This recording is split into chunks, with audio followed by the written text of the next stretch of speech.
তাই গৌরী সীতানাথ প্রেমানন্দে একবার হরি হরি বল। নিতাই গৌরী সীতানাথ প্রেমানন্দে একবার হরি হরি বল। নিতাই গৌরী সীতানাথ প্রেমানন্দে একবার হরি হরি বলো। সমবেত ভক্তবৃন্দের চরণে আমার কোটি কোটি দণ্ডবত প্রণিপাত। শ্রীমদ্ ভাগবতের দশম স্কন্ধে ভ্রমর গীতি। কৃষ্ণ বিরহিণী রাধারানী কৃষ্ণ বিরহে উন্মাদিনী, তখন তার হৃদয়ের যে বেদনা 10টি শ্লোকে সেই বেদনার কথা ব্যক্ত হয়েছে। এই 10টিকে ভাগবতে বলে ভ্রমর গীতি। ভাগবতে অনেক গীতি আছে, তার মধ্যে ভ্রমর গীতি অত্যন্ত গুরুত্বপূর্ণ, ঠিক বেণুগীতি এবং গোপীগীতির মতো। রাধারানী দেখছেন তার চরণের নিকটে একটা ভ্রমর যেন এসে কৃষ্ণ গুণগান করছে। রাধারানী তখন মানিনী হয়েছে। বিরহে রাধারানীর মান দেখা দিয়েছে। যারা রসশাস্ত্রবিদ তারা বললেন, দেখো রাধারানীর যে মহাভাব সমুদ্র, সেই সমুদ্রে বিচিত্র তরঙ্গ একবার উঠছে, একবার বিলীন হয়ে যাচ্ছে। কৃষ্ণ প্রীতি তার অন্তরের স্থায়ী ভাব। এই স্থায়ী ভাব রসপ্রাপ্ত হয় কখন? বিভাব, অনুভাব, সাত্ত্বিক ভাব এবং সঞ্চারী ভাবের দ্বারা এই স্থায়ী ভাব রতি, কৃষ্ণরতি রসতা প্রাপ্ত হয়ে যায়।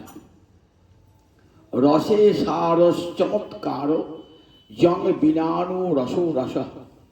রসেতে চমৎকৃতি হলো সার, যেটা ছাড়া সাহিত্যে রস হয় না। এক অনির্বচনীয় আনন্দের অনুভূতি হয়ে যায় সাহিত্য পাঠে।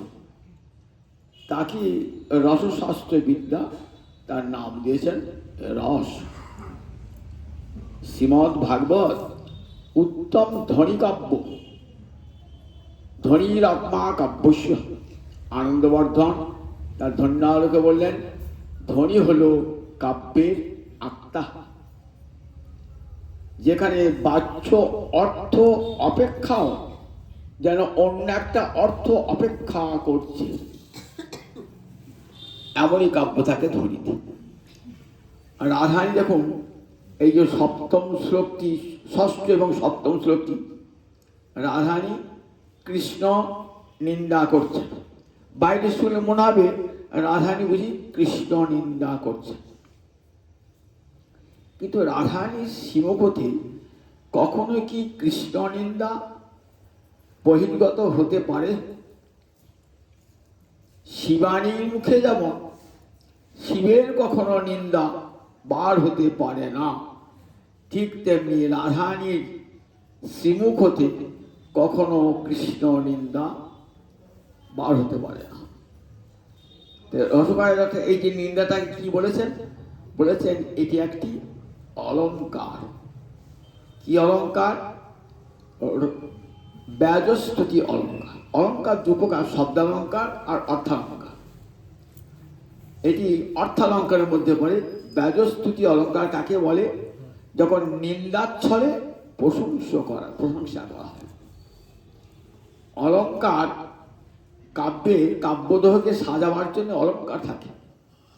যারা অলঙ্কারিক তারা বলেছেন কাব্যং গ্রাহ্যং অলঙ্কারাৎ। একটা কাব্য সাহিত্যামোদীর কাছে কখন গ্রহণযোগ্য হবে? যদি তাতে অলঙ্কার থাকে। কাব্য দেহটা কেমন? নারী দেহের মতো। নারী দেহে অলঙ্কার থাকলে যেমন শোভা পায়, ঠিক তেমনি কাব্য দেহে যদি অলঙ্কার থাকে তাহলে সেটি শোভা বর্ধন করে। অলঙ্করতি ইতি, অর্থাৎ শোভাটি বাড়িয়ে দেয় বলে তার নাম হলো অলঙ্কার। অঙ্গদ, অলঙ্কার একটা নাম না, অঙ্গদ মানে অঙ্গ শোভা দান করে বলে আমরা অলঙ্কারকে কি বলি? অঙ্গদ। কাব্য দেহ ঠিক নারী দেহের মতো, সেখানে অলঙ্কার দিয়ে সাজালে পারে কবিরা বিভিন্ন অলঙ্কার, বিশেষ করে শব্দালঙ্কার অপেক্ষা অর্থালঙ্কারে আরও মূল্য। নিন্দার ছলে প্রশংসা, এমন নিন্দা করেছেন যা প্রশংসার চেয়েও বড়, যা বেদাদি শাস্ত্র করতে পারেন নাই। ভগবানকে কি বলে বলছে? তদলম অসিত সক্ষই, ওই কালো বর্ণের মানুষটির সঙ্গে আমার আর কোনোদিন বন্ধুত্ব হবে না। ভ্রমণ, ফিরে যা, তুই কি গুনগুন করছিস? আগের শ্লোকে বলছেন কিংনু সন্দেহ অস্মিন, তার সঙ্গে আবার সন্ধি স্থাপন করবার কি আছে রে? যে প্রবঞ্চক শঠ, তার সঙ্গে কখনো আর বন্ধুত্ব সম্ভব নয়। আমরা ঠকে শিখেছি, আর ঠকতে চাই না। তাই ভ্রমণ, তুই গুনগুন করিস না, দেখবি তুই কি গুণগান গাইছিস, অত বন্ধুর গুণ গাইছিস। তুই তো গাইবি, কারণ যে যার নুন খায় সে তার গুণ গায়। তুই বন্ধুর নুন খাস তাই গুণ গাইবি, কিন্তু আমাদের কাছে তার গুণ গাইতে আসিস না। কত দোষ আগের দিন বলিস। ব্যাধে না হয়েও ব্যাধের মতো বানরকে বধ করিয়েছে। বালিকে বধ করেছে। মৃগই উড়িব কপিন্দ্রং বিপদে অলুব্ধ ধর্মা। অলুব্ধ ধর্ম মানে লোভী না হয়েও, লুব্ধ ধর্ম মানে ব্যাধ, মাংসে যাদের লোভ থাকে তাদেরকে বলে লুব্ধ ধর্ম। তা অলুব্ধ ধর্ম, রামচন্দ্র তো ক্ষত্রিয়, ক্ষত্রিয় তো আর ব্যাধ নয়, সুতরাং মাংসে তার লোভ নেই। তাই অলুব্ধ ধর্ম ব্যাধে না হয়েও ক্ষত্রিয় হয়ে কি করেছে? বানরকে বধ করেছে। তাও কেমন? লুকিয়ে লুকিয়ে বধ করেছে, সম্মুখ সমরে বালিকে বধ করে না। বালি কি দোষ করেছিল যে বালিকে বধ করলো? শূর্পণখার নাসাকর্ণ ছেদন করেছে। স্ত্রিয়ম অকৃত বিরূপা, স্ত্রীজিত কাম জানা। একটা নারী শূর্পণখা, তার কি দোষ ছিল? রামচন্দ্রের নবদুর্বাদল শ্যাম রামচন্দ্রের অপরূপ রূপে মুগ্ধ হয়ে তাকে প্রতিরূপে বরণ করতে চেয়েছিল। এটা তো কোনো নারীর দোষের কথা না। যে কোনো রমণী পৃথিবীতে যদি কোনো সুন্দর যুবককে দেখে, তাকে প্রতিরূপে বরণ করতে ইচ্ছা করে, এটা তার কোনো পাপ নয়, অপরাধ না। তাহলে বেশ, তুমি তাকে প্রত্যাখ্যান করতে পারো, তুমি তাকে বিবাহ না করতে পারো, কিন্তু তাকে বিরূপ করবার অধিকার তোমাকে কে দিল? স্ত্রিয়ম অকৃত বিরূপাং, তার নাসাকর্ণ ছেদন করে দিলে। আবার দেখ, বলি রাজা দান দিল, ব্রাহ্মণ সেজে গিয়ে, ব্রাহ্মণের ছেলে যে এত কপট হয়, অন্তরে যে ছলনার প্রবৃত্তি থাকে, সেটা দেখালো তোর প্রভু। যে দেখো, বাইরে ব্রাহ্মণের বেশ আর অন্তরে কপটতা। ব্রাহ্মণ সেজে গেল, বলির মতো মানুষ যে ব্রাহ্মণকে কখনো প্রত্যাখ্যান করে না, সেই সুযোগটা গ্রহণ করে বলিকে বরুণ পাশে বদ্ধ করে তার সমস্ত দান গ্রহণ করে তাকে পাতালে নিয়ে, রসাতলে নিয়ে গেল, সুতলে নিয়ে গেল। এগুলি কিন্তু সব গোবিন্দের গুণ। মনে হচ্ছে শুনে নিন্দা, কিন্তু কোটাই নিন্দা নয়, সব কোটাই গোবিন্দের গুণ। রামচন্দ্র যে বালিবধ করেছিলেন, এটা তার জীবনের একটা বড় গুণ, দোষ নয়। রামচন্দ্র মর্যাদা পুরুষোত্তম।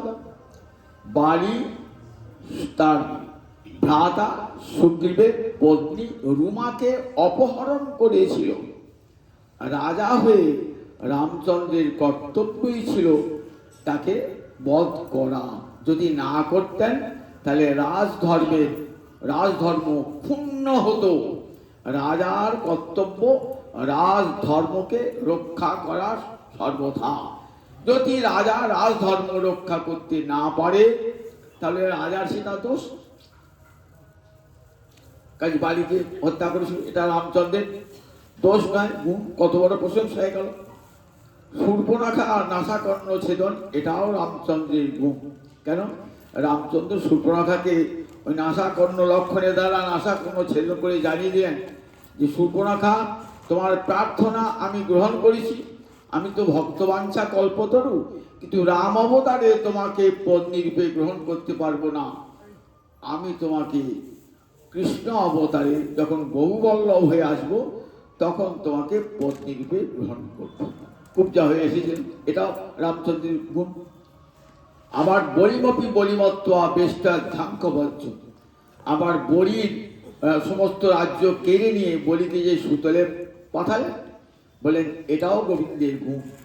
কেমন করে বলিকে সুতলে পাঠিয়ে কি করলেন? গোবিন্দ নিজেই যেন বিকৃত হয়ে গেলেন, নিজেকে দান করে দিলেন। বলি যেমন সর্বস্ব দান করলো, গোবিন্দ যেমন ঠিক বলির কাছে চিরকাল কৃতজ্ঞ হয়ে রইল। বলি, আমি রইলাম তোমার ঘরে, তোমার রাজ্যের দরজায় থাকলাম, যখনই আমাকে তুমি স্মরণ করবে তখনই দেখবে অস্ত্র হাতে দাঁড়িয়ে আছি। কত বড় ভক্তবাৎসল্য! বলির তো কোনো ভজন ছিল না, অথচ কি পাপের!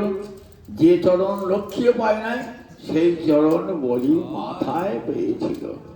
তাহলে এটা দোষ না গুণ? বলুন দেখি, গুণ।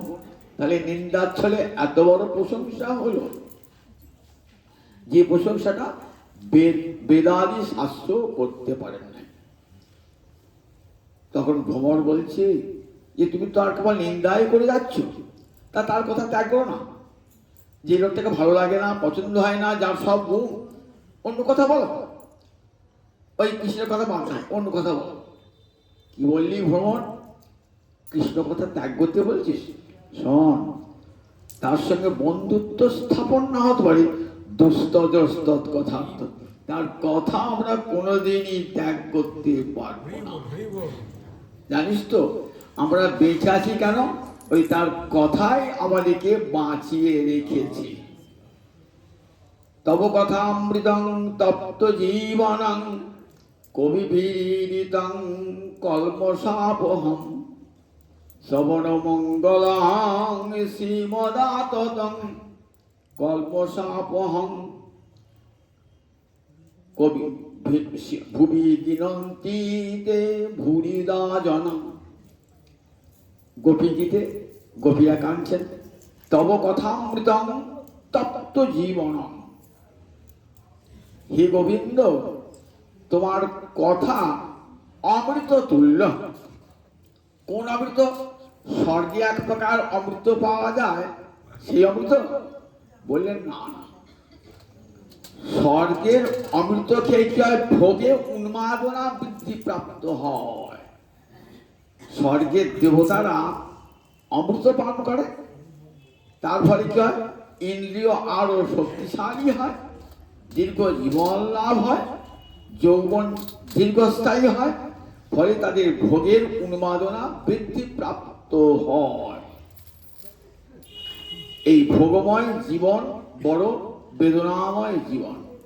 সুতরাং দেখো, আর কৃষ্ণ কথা পেতে কি হয় না? কৃষ্ণ প্রেমের গতিবেগ বৃদ্ধি প্রাপ্ত হয়, কৃষ্ণ প্রেম বৃদ্ধি প্রাপ্ত হয়, ভোগাকাঙ্ক্ষা বাড়ে না, ত্যাগের আকাঙ্ক্ষা বৃদ্ধি প্রাপ্ত হয়, এবং ভগবানকে লাভ করবার জন্য অন্তরে আকুতি বৃদ্ধি প্রাপ্ত হয়। তাই স্বর্গের অমৃতকে ধিক্কার দান করে ধিক্কার দান করে এই কৃষ্ণ কথা। সুখদেব যখন হরিকথা বলতে বসেছেন না, তখন দেবরাজ ইন্দ্র এক ভাণ্ড অমৃত পাঠিয়ে দিয়েছেন মহারাজ পরীক্ষিতকে খাইয়ে দেবে।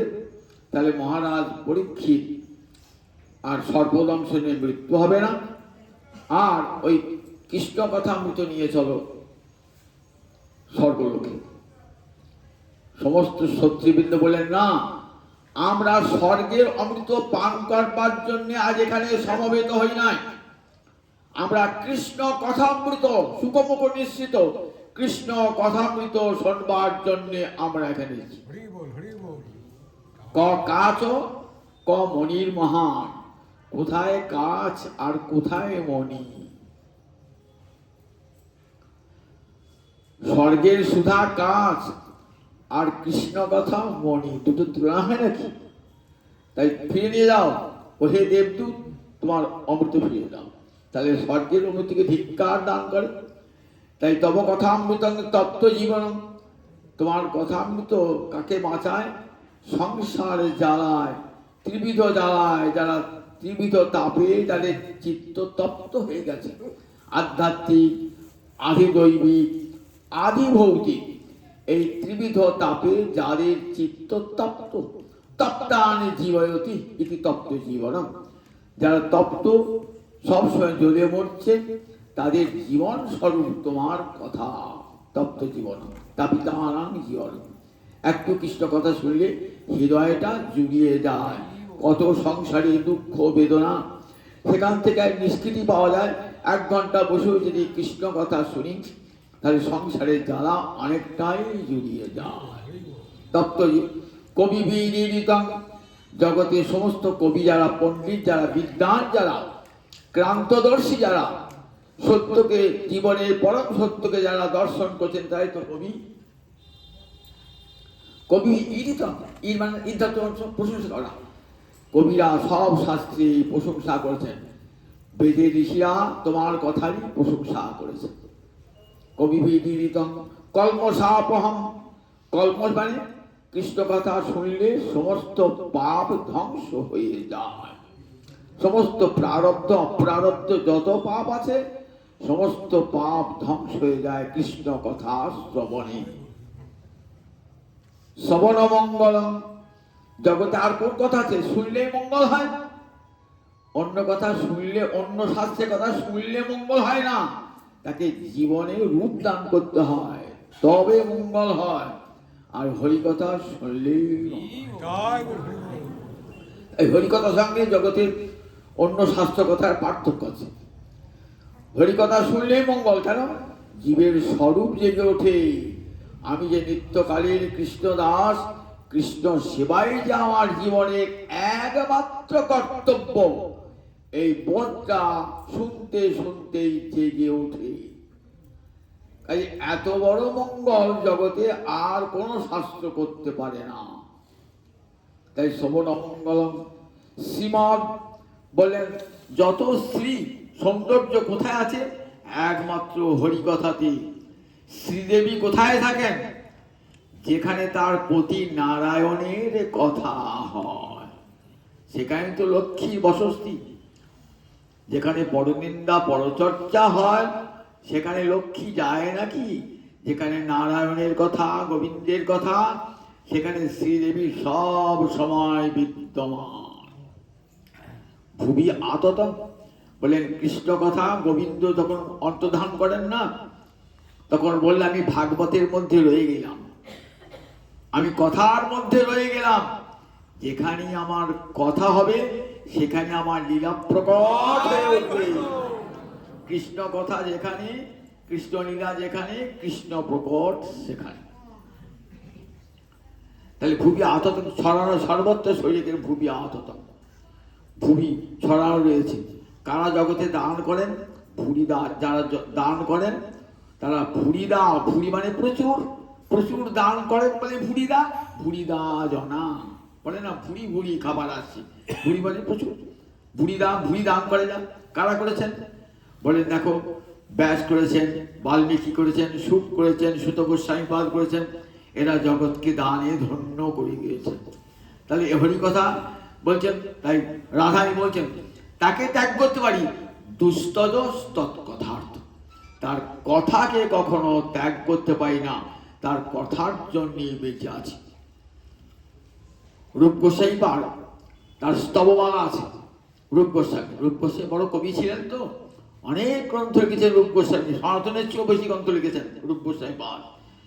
গোবিন্দ কবি গৌরহরি তার মধ্যে সঞ্চার করেছিলেন কৃপামৃতেন অভিশিষেচ।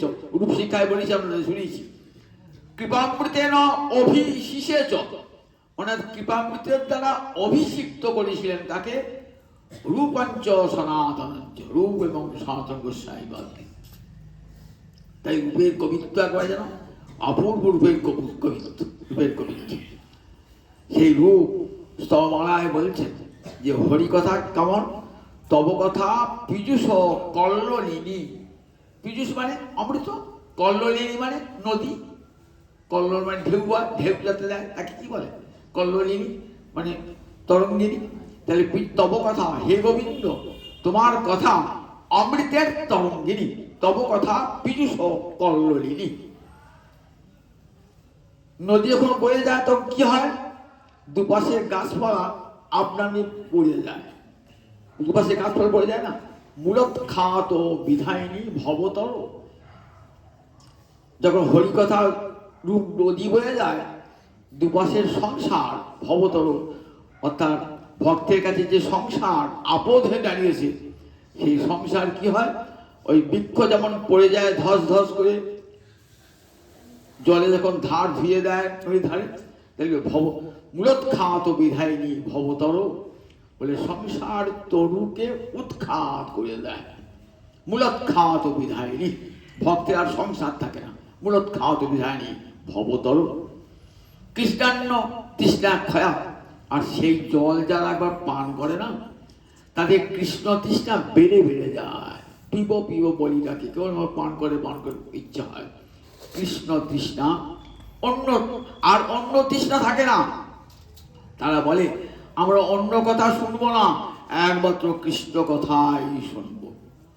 কৃষ্ণ নামামৃত বিনে খায় যদি অন্ন পানে, তবু ভক্তের দুর্বল জীবন। অন্য যাই থাক না কেন, ভক্ত বলে একটু কৃষ্ণ কথা শুনতে না পেরে সেদিনটা ব্যর্থ হয়ে গেল। যদ্যূত কথা লাভ কর্ণ পীযুষ বর্জিতং, তদ্দিনং দুর্দিনং মন্যে ন মেঘাচ্ছন্নং দুর্দিনং। যেদিন অচ্যুত কথা লাভ, অচ্যুত মানে কৃষ্ণের নাম অচ্যুত কেন, একবার যদি কেউ কৃষ্ণ বলে ডাকে, তার হৃদয় হতে আর কোনদিন গোবিন্দ চ্যুত হন না, ভ্রষ্ট হন না। হেন গোবিন্দ একটা নাম চ্যুত। কৃষ্ণ তোমার হই যদি বলে একবার, ভববন্ধ হইতে কৃষ্ণ তারে করেন পার। একবার কৃষ্ণ নাম যদি করেন সেটা ব্যর্থ হবে না। যদ্যূত কথা লাভ, সেই অচ্যুতের কথা এবং আলাপ যেদিনটা হলো না, তদ্দিনং দুর্দিনং মন্যে, জানবে সেদিনটা আমার জীবনের পরম দুর্দিন। আজ আমার কর্ণে হরি কথা প্রবেশ করলো না। যদচ্যুত কথা লাভ কর্ণ পীযুষ বর্জিতং, তদ্দিনং দুর্দিনং মন্যে, সেদিনটা জানবেন আজ দুর্দিন। আমরা কোন দিন দুর্দিন বলি, আমাদের যেদিন প্রিয়জনের বিয়োগ হয়েছে, অপ্রিয়জনের সংযোগ হয়েছে, সেই দিনটা আমরা বলি দুর্দিন। কালো মেঘে আকাশ ছেয়ে গেছে, এখনই ভয়ঙ্কর বজ্রগর্জন শোনাচ্ছে, এখনই ভয়ঙ্কর বৃষ্টি হবে, বাবার এই কি দুর্দিন, না না ন মেঘাচ্ছন্ন, সেটা দুর্দিন নয়। বলেন দুর্দিনটা কোন দিন জানো ভক্তের কাছে, যেদিন কানে হরি কথা প্রবেশ করে না। তাই যদ্যূত কথা লাভ কর্ণ তারপরে মূলোৎখাত বিধায়িনী ভবতর, ভবতরু মানে সংসার, তরু মানে গাছ, এই সংসার থেকে বৃক্ষ বেড়েছে। নদীর জলের ধাক্কায় যেমন গাছ পড়ে যায়, সংসার বৃক্ষ পড়ে যায়। মূলত খাওয়াত বিধায় তৃষ্ণান্ন খয়া, বলে আর অন্য কৃষ্ণ তৃষ্ণা ছাড়া আর অন্য কোনো তৃষ্ণা থাকে না। কেবল মনে হয় কৃষ্ণ কথাই শুনি, কৃষ্ণ কথাই শুনি, এমন অমৃতের আস্বাদন হয় না, মানে আর কিছু খাবো না। যত তৃষ্ণা লাগুক সমস্ত তৃষ্ণা মিটবে কৃষ্ণ কথা শ্রবণে, কৃষ্ণ কথা শ্রবণে। খেরোদ্ভি মুনিচক্রবাক নিচয় আচম্যমান মুহু। মুনিচক্রবাক নিচয় নারদাদি মুনিগণ কি করছেন? এই জলে নিত্য আচমন করছেন, মুহু মুহু আচমন করছেন, এই জলে মুহু মুহু আচমন করছেন। খেরোদ্ভি খেলা করছেন জলে আর আচমন করছেন। যারা আচমন করতে পারছেন না, কর্ণানন্দী, বলে তাদের কানে ঢুকছে এই হরিকথা, প্রবেশ করছে কানে হরিকথা। তব কথা পীযুষ কল্লিনী, তোমার বললেন রূপ গোস্বামী বলছে মম জিহ্বা মরু প্রাঙ্গণে, আমার জিহ্বাটা কেমন মরুভূমি শুকিয়ে আছে। ওই তোমার ওই অমৃতের কথা, গোবিন্দের অমৃতের কথা, যে অমৃতের তরঙ্গিনী আমার জিহ্বা তটে প্রবেশ করুক বহু তুমি জিহ্বা তটি প্রাঙ্গণে। আমার জিহ্বা রূপ যে মরুভূমি, সেই মরুভূমিতে হরিকথার স্রোত প্রবাহিত হোক, তবে আমার জিহ্বা সার্থক হবে। তব কথা পীযুষ কল্যাণ। তাই হরিকথার এত মহামহিমা হরিকথা। রাধাই বলছেন দুস্তত কথা কৃষ্ণ ত্যাগ করতে পারি, কিন্তু কখনো কৃষ্ণ কথা ত্যাগ করতে পারবো না। কৃষ্ণ কথাই আমাদের জীবাতু আমাদের বাঁচিয়ে রেখেছে। পরের শ্লোকটিতেও ঠিক এইভাবে নিন্দাচলের প্রশংসা করছেন। জানিস কথার কথা বলছিস তো, এই কথা আমরা ছাড়তে পারি না ঠিকই, কিন্তু যারা এই কথা শুনে কি হয় জানিস? যদনুচরিত লীলাকর্ণ পীযুষ বিপ্র সকৃত অদন বিদ্যুত দণ্ড ধর্মা বিনষ্টা। জানিস যদ অনুচরিত লীলাকর্ণ, বললেন কর্ণ পীযুষ, গোবিন্দের যেটা আচরণ তাকে আমরা লীলা বলি। গোবিন্দের যেটা আচরণ, যদ অনুচরিত লীলা, গোবিন্দ লীলা পুরুষোত্তম, তো গোবিন্দের দুরকম চেষ্টা, একটা কর্ম একটা লীলা। কর্ম কোনগুলো?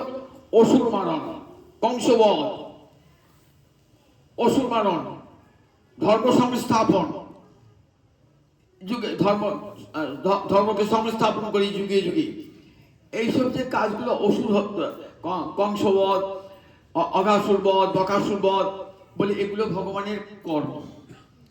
এগুলো কিন্তু চিত্তে আকর্ষণ সৃষ্টি করতে পারে না।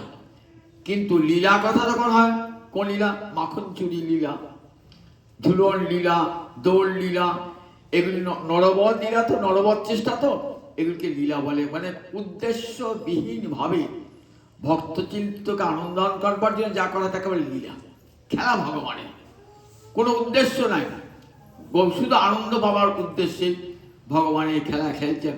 ঘরে ঘরে মাখন চুরি করছেন, সকামনের সঙ্গে গরু গোচারণ করছেন। এই লীলা কি বলে? বললেন এই লীলা বড় আকর্ষণযোগ্য, ভক্তের চিত্তে আকর্ষণ সৃষ্টি করে এই লীলা। মনে হয় ভগবানকে ভালোবাসতে ইচ্ছা হয় এই লীলা। তাই বললেন এই লীলা পীযুষ, বললেন কর্ণ পীযুষ। এই যে গোবিন্দের লীলা না, এরা কর্ণের অমৃত তুল্য। এ সকৃত অদন, এই লীলামৃত যে একবার পান করেছে তার কি হয়? দ্বন্দ্ব ধর্মা বিনষ্টা, বলে সে লোকটা নষ্ট হয়ে যায়। যে একবার হরিকথা কান দিয়ে শোনে না, সে বিনষ্টা, সে একবারে নষ্ট হয়ে যায়। দ্বন্দ্ব ধর্ম অর্থাৎ তার আর ভালো মন্দ জ্ঞান থাকে না, সুখ দুঃখ জ্ঞান থাকে না, এ জগতের কোনো কিছুই তার আর জ্ঞান থাকে না, সে নির্মম হয়ে যায়। জানিস তো ওই কথা, জানিস তো এই কথা এমন সব্যনেশী কথা না, সব নষ্ট করে দেয়। বিনষ্টা, যারা হরিকথা কান পেতে শোনে না তাদের জীবনটাই নষ্ট হয়ে যায়। জানিস তো কিরকম নষ্ট হয়ে যায়? যদনুচরিত লীলা কর্ণ পীযুষ বিপ্র, একটু কণিকা মাত্র সকৃত একবার কৃষ্ণ কথা শুনেছে, দ্বন্দ্ব ধর্মা বিনষ্টা। ওগো রাধানী, কিরকম তাদের ক্ষতি হয়? বলে কি করে, সপদি দীন গৃহকুটুম্বঙ্গে দীন উৎসৃজ্য, নিজের গৃহ নিজের পত্নী পতি সব সব ত্যাগ করে পালায় বাড়ি থেকে, জানিস তো, বাড়ি থেকে পালিয়ে যায়, উৎসৃজ্য পালিয়ে যায় বাড়ি থেকে, আর থাকে না বাড়িতে, নির্মম হয়ে যায়। আমার বাড়িতে মা বাবা থাকলো, মা বাবাকে কে দেখবে? আমার ঘরে স্ত্রী থাকলো, তাকে কে দেখবে? আমার ঘরে পুত্র থাকলো, কে দেখবে? এই চিন্তা তাদের আর থাকে না। সপদি তৎক্ষণাৎ গৃহকুটুম্ব উৎসৃজ্য, ঘর বাড়ি ছেড়ে তারা পালায়, হা কৃষ্ণ বলে বৃন্দাবনে পথে। আর তাদের সংসার বলে কিছু থাকে না, তাদের নির্মম নিষ্ঠুর হয়ে যায়। হরি কথা জানিস, ওই কথা কেমন সর্বনাশ করে দেয়, সংসার তরু ক্ষয় করে দেয়। তো ওই কথা ভয়ঙ্কর কথা, জানিস তো। একবার যদি কারো কানে হরি কথা প্রবেশ করে না, হরি কথা প্রবেশ করলে তার কি করে তারা বলেন, তাদের হরি কথা তাদের সংসার ধর্মকে বিনষ্ট করে দেয়। দ্বন্দ্ব ধর্ম বিনষ্টা। দ্বন্দ্ব ধর্ম মানে কোনটা সুখ কোনটা দুঃখ তারা জানে না, কোনটা ভালো কোনটা মন্দ জানে না, কোনটা আশীর্বাদ কোনটা অভিশাপ তারা জানে না, কোনটা শীত কোনটা গ্রীষ্ম তারা জানে না। এর নাম হচ্ছে দ্বন্দ্ব ধর্ম। আমাদের দেহস্থিতি আছে বলে শীত গ্রীষ্ম অনুভব, সুখ দুঃখের অনুভব, হয়তো তাদের দেহস্থিতি থাকে না, তারা পাগল হয়ে চলে যায়। বলে হরি কথা একবার কানে শুনলে, গীতাতে কি বলা আছে বলুন দেখি, জন্ম কর্ম চমে দিব্যং এবং যো ব্যক্তি তত্ত্বত তত্ত্ব আদেহং পুনর্জন্ম নৈতি মামেতি সু অর্জুন। আমার জন্ম কর্মের কথা যে জানে এবং শোনে, সে কি হয় বলেন, দেহটা ত্যাগ করে তত্ত্বাদেহং, আর তার পুনর্জন্ম হয় না। কোথায় পালায় বসে? মাম এতি, আমার কাছেই চলে আসে। গোবিন্দ টেনেন তাকে নিজের কাছে। যারা কান পেতে হরি কথা শুনছে, ভালো করে শুনে রাখো, গোবিন্দ বলছে আমার কাছে চলে এসো, তুমি তো আমার প্রিয়জন, আমার কাছে। মাম এব প্রাপ্নতি, আমাকেই তারা পায়। রামানুজ দক্ষিণ ভারতের পরম বৈষ্ণব, তো তিনি গীতা একটা টিকা করেছেন, বলেন অন্য কোনো জন্মের ভিতর না, অস্মিন্নেব জন্মনি, বলে এই জন্মেতেই তারা কৃষ্ণ প্রাপ্তি, এই জন্মেতেই তারা গোবিন্দ প্রাপ্তি ঘটে, যারা বসে বসে কৃষ্ণ কথা শ্রবণ করে। কৃষ্ণ কথা শ্রবণে বিগ্রহ দর্শন করছেন তো, আর কৃষ্ণ কথা শুনছেন, দুটোর মধ্যে পার্থক্য আছে। একটা ছোট শিশু, তাতে একটা ইক্ষু দণ্ড দিলেন, তার দাঁত হয় না, সে ভালো করে ইক্ষুটা আস্বাদন করতে পারলো না, পড়েই থাকলো। এইবার ইক্ষু রসটা গেলে দেন, রস বার করে দেন, এবার দেখেন শিশু রস পাবে না, খুব আস্বাদন করবে, রসটা গেলে দিলে পারে।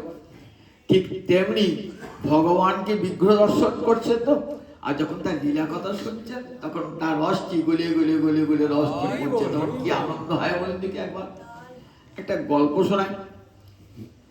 রামচন্দ্র নাগপাশে আবদ্ধ হয়েছে, রামায়ণ পড়ে দেখেছেন তো। রাবণ এমন বার নিক্ষেপ করেছে, রাম আর লক্ষ্মণ দুজনে একবার সাপে একবারে সর্পমা নিক্ষেপ করে, তো রাম আর লক্ষ্মণকে একবার জড়িয়ে ধরেছে দুটো হাত। নারদ দেখলেন, নারদ গেলেন গরুর কাছে, বলছে গরুর প্রভু যে নাগপাশে আবদ্ধ হয়েছেন, মুক্ত করছে প্রভুকে।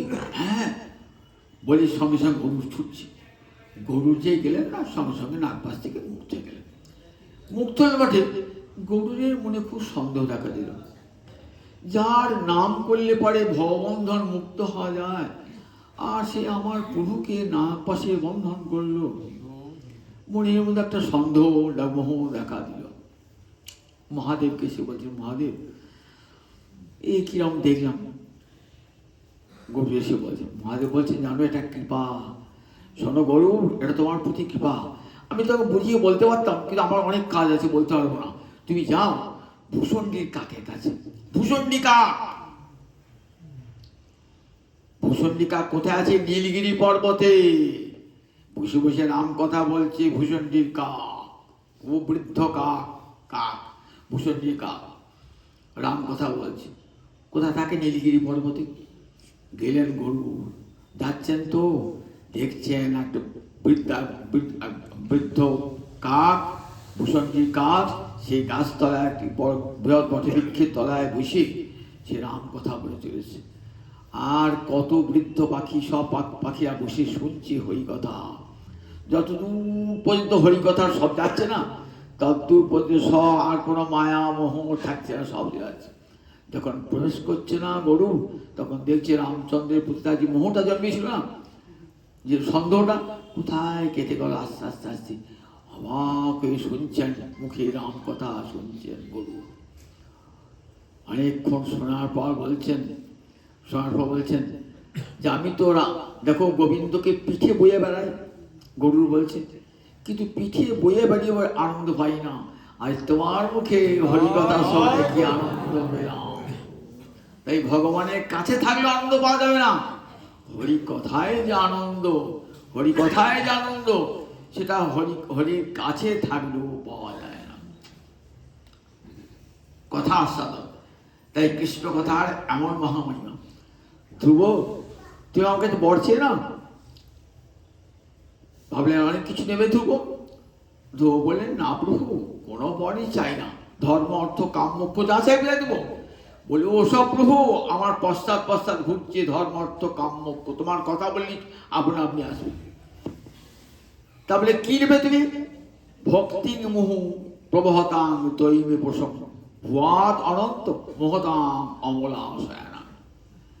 প্রভু, আমার যদি আমাকে জন্ম দাও না, তাহলে এমন জন্ম দেবে যেন অমলাশয় নির্মল হৃদয় ভক্তগণের সঙ্গ লাভ করতে পারি, যাদের হৃদয়ে ভক্তি মুহু প্রবহতাং, হরিভক্তি নিত্য প্রবাহিত হচ্ছে, যাদের অন্তরে নিত্য প্রবাহিত হচ্ছে ভক্তি মুহু প্রবহতাং, যাদের হৃদয়ে হরিভক্তি নিত্য প্রবাহিত হচ্ছে, সেই মহতাং অমলাশয় না নির্মল হৃদয়, সেই মহাত্মাদের সঙ্গ যেন আমি লাভ করতে পারি।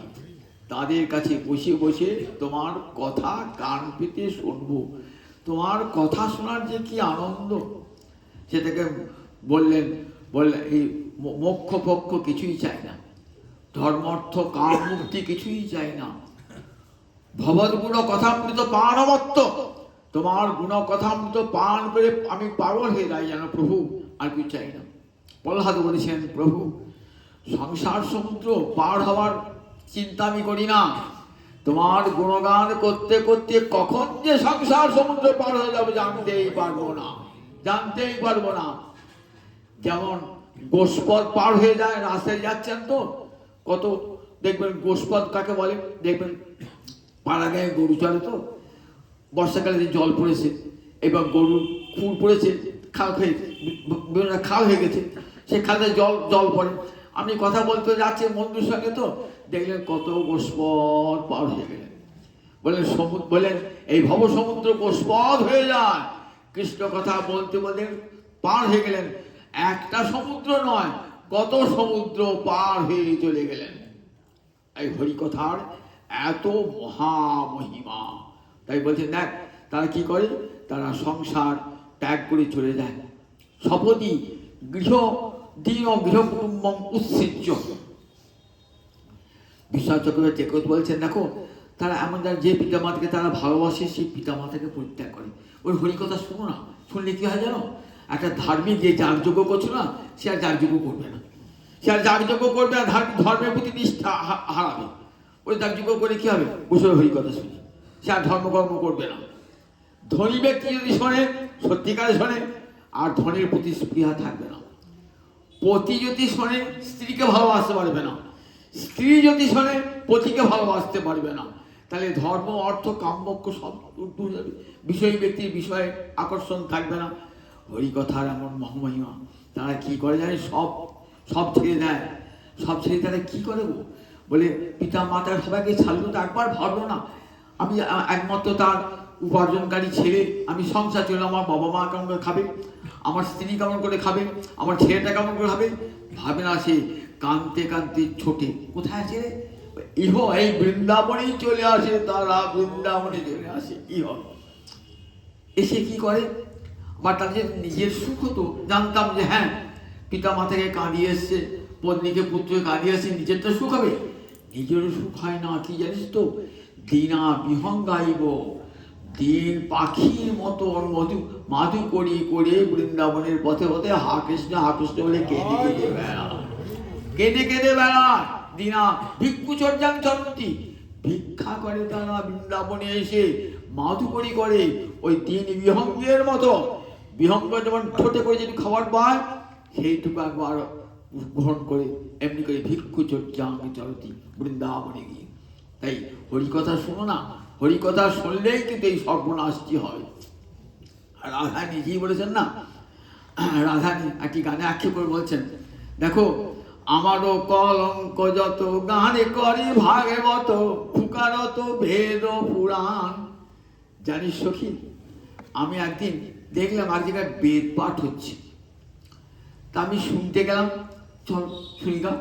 ও বাবা, কি দেখলাম, সে তো আমাদেরই কথা রে, আমার কথায় আমার মধুরই কথা, আমাদেরই কথা রে। লজ্জায় পালিয়ে এলাম, যদি আমাকে চিনতে পারে, আমার কথা হচ্ছে তো, পালিয়ে এলাম। আবার একটা পুরাণ পাঠ হচ্ছে, সেখানে দিকে দেখলাম আমাদেরই কথা রে, আমার কথায় আমার মধুরই কথা, আমাদেরই কথা রে। পালিয়ে এলাম সেখান থেকে, লজ্জা লাগবে তো, পালিয়ে এলাম।